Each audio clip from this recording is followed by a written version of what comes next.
আরেক প্রতিনিধি অনুপ রয়েছে, অনুপের সঙ্গে কথা বলবো রেড রোড থেকে। অনুপ, তোমার কাছ থেকে যে বিষয়টা জানতে চাইবো যে এর আগে আমরা যখন দেখেছিলাম 21-এর বিধানসভা নির্বাচনের আগে 28শে ফেব্রুয়ারি ব্রিগেডে যে সভা হয়েছিল সিপিআইএম এর, সেই সভাতেও প্রচুর লোক এসেছিল, কিন্তু ভোট বাক্সে ততটা আমরা দেখতে পাইনি, কারণ ভোট বাক্স শূন্য। 24-এর আগে আজকেও আমরা একই ছবি দেখতে পাচ্ছি, প্রচুর মানুষ আসছে, কিন্তু 24-এ কতটা কঠিন বামেদের জন্য 24-এর ভোটের লড়াই?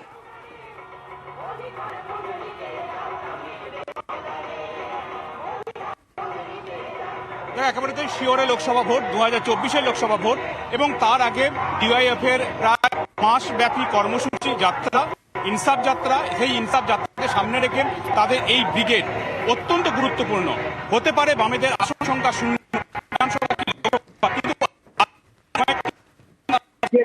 সেই ব্রিগেড ভোট আনতে ভাইজান ব্রিগেড হিসেবে হয়ে গেছিল, যা নিয়ে দলের মধ্যেও কিন্তু একটা সমালোচনা দেখা গিয়েছিল।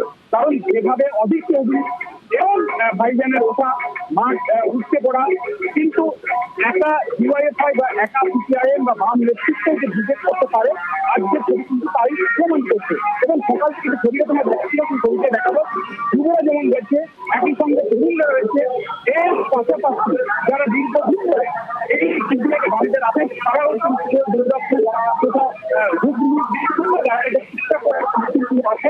এবং যেটা গুরুত্বপূর্ণ সেটা একটি যৌবনের দিকে নাম দেওয়া হলো। ঠিক, অনুপ আসবো আমি তোমার কাছে।